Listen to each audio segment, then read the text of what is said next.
जाति उत्पत्ति का भ्रमजाल।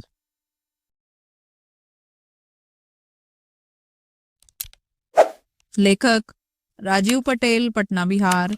संजय कुमार सिंह, पटना बिहार।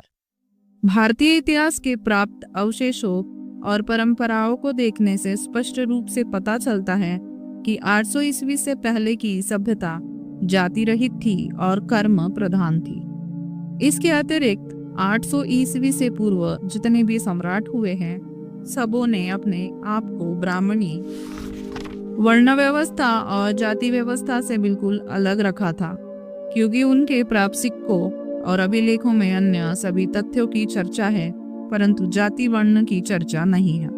यदि जाति और वर्ण उस समय होते तो निश्चित रूप से उसकी चर्चा उनके अभिलेखों में मिलती।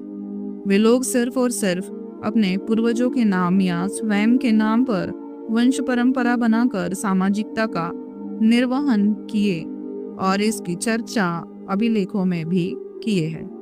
दूसरी ओर पूरे भारत में छोटे छोटे कबीले की आबादी थी, जो अपने जीविकोपार्जन हेतु मुख्य रूप से कृषि, पशुपालन और विनिमय पर निर्भर थे। यह व्यवस्था 800 ईस्वी के बाद से भारत के अंदर सुविधानुसार से हटकर वंशानुगत पेशा में बदल गया और एक कृषि कर्मी नाम से समाज या जाति व्यवस्था का रूप लेने लगा।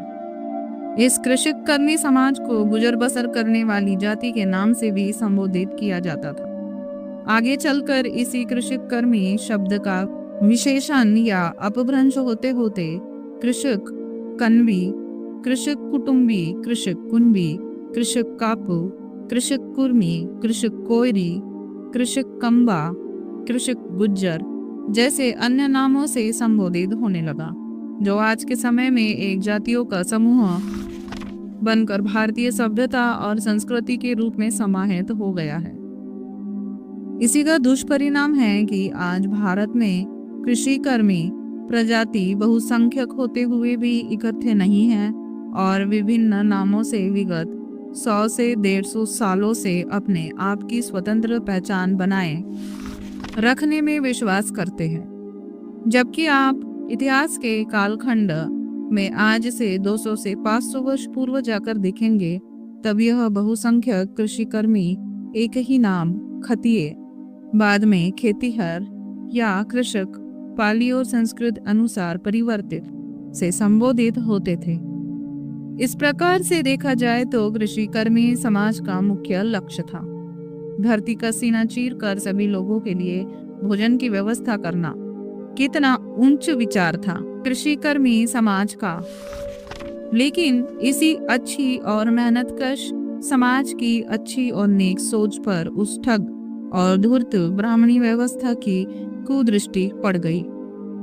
इन सब का दुष्परिणाम यह हुआ कि इस समाज को जबरदस्ती ब्राह्मणों ने समाज का परित्यक्त अंग बना दिया और विषम ब्राह्मणी व्यवस्था को कृषक समाज के भोले भाले गरीब लोग सामंतों के डर से अंगीकार करते चले गए और आगे ये बातें इनकी रगों में बैठकर इतनी फैल गई है कि आज कृषक समाज ब्राह्मणी गुलामी की अंधभक्ति में लीन है और उस ब्राह्मणी व्यवस्था से निकलने को तैयार ही नहीं है। दूसरी ओर कुछ जो नए कृषि कर्मी समाज में अपनी मेहनत से जमींदारी खरीद कर संपन्न हुए थे, वे लोग उस ब्राह्मणी व्यवस्था के तहत अपने सगे भाई को छोड़कर ब्राह्मणी व्यवस्था में क्षत्रिय बनने को आतुर है।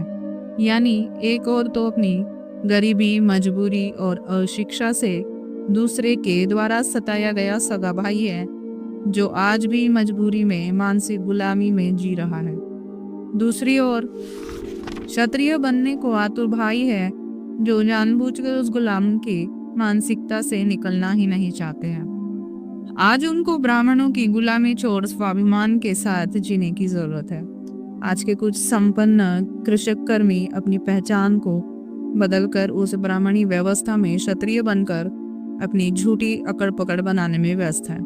ऐसे आदरणीय भाइयों से आग्रह है कि अपनी सच्चाई को जानिए और पूर्व में हुए अपने पूर्वजों पर हुए अत्याचार के लिए परितोषिक समर्पण की भावना रखते हुए अपने गरीब भाइयों को ब्राह्मणों के छल प्रपंच में फंसने से बचाए और अपने अशिक्षित गरीब परित्यक्त भाई को सप्रेम गले लगाए।